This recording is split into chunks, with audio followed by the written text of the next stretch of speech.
Hi, welcome to my channel. It's my first vlog, or the first vlog of a two-part vlog, which I thought was quite courageous considering I've never vlogged before. Nerves are killing me.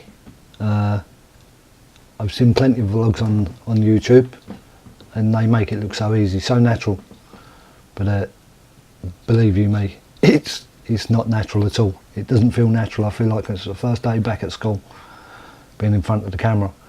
But the reason for the vlog is hopefully to improve my photography and to encourage myself to get out more, because I've been lazy this year. I've only been out a few times this year. My last attempt was a failure. It was a storm chase from London to Margate to try and capture some images of some lightning strikes, but as I say, it was a failure. I missed the storm along the coast, but I did manage to get a little bit of video, which is on my channel if you want to have a look at it and leave a comment. But the trip I plan to do this week is down to the Jurassic coast in Dorset. I want to do two different locations: Portland Lighthouse. I want to do 3 shots over there, sunset, an astro shot of some sort, and a sunrise before moving on to a second location, which I think will probably be Durdles door. Now I know the Jurassic coast has been done to hell and back, but I've never done it, so I just want to go down and take my own images and see what I can do down there. So I just want to pop down and have a look at the beautiful coast and look at it myself. Things I've done this week in prep: I've been watching the weather for the last few days.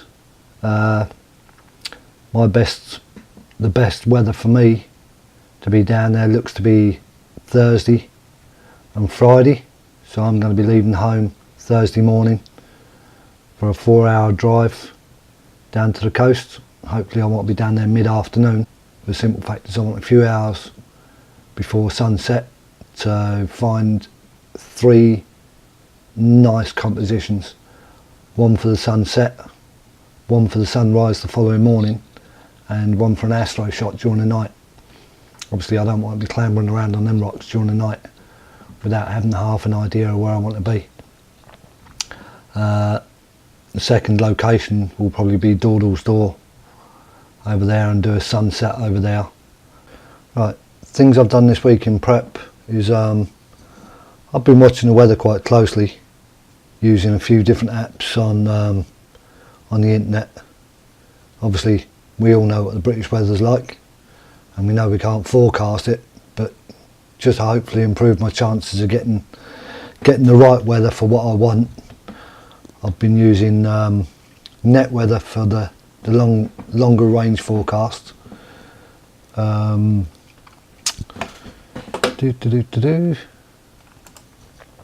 XC weather for wind, and I'm hoping AccuWeather weather, but a new one this week called Meteo Earth, which shows you actual cloud cover over the UK, which I saw, who was it mentioned it, Thomas Heaton. Here's a quick shot of the apps that I use, some of the pages that I use for trying to predict the weather. I know the weather can't be predicted, and it's very hit and miss here, apart from sticking your head out the door 5 minutes before you go out of it and you know what the weather's going to be. So here we go. Right, this is the first one. I like to use this because it gives me a sort of 7-day forecast. I can go bigger, but there's no point.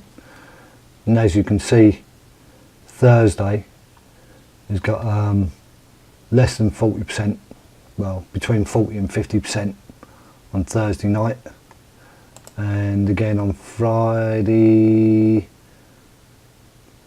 first thing Friday morning. It's getting better. It's even better now than it was.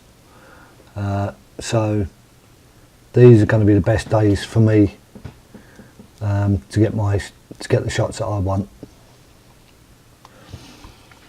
This is another one.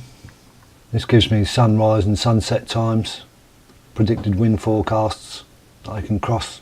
Another one for wind. Not that wind's a big concern, but obviously I don't want the clouds just sitting on the horizon, because that will block all my shots and won't give me no interest in moving skies if I'm using a slow shutter. This is the one I found from Thomas Heaton that I thought was very good, and currently that's what it is outside. According to this, I have looked out and it's quite good, it's quite clear, so I'm going to take it as he reckons if it's good enough for him, then it's good enough for me. He's obviously been doing his thing a lot longer than I've been doing mine. So they're the 4 pages that I use to try and help predict what our British weather's going to be. Well, that's it for tonight. Hopefully I'll see you in the second part of this vlog. If you've got any comments, please leave them below. If you like what you're seeing, please subscribe. And hopefully I'll see you again. Good night.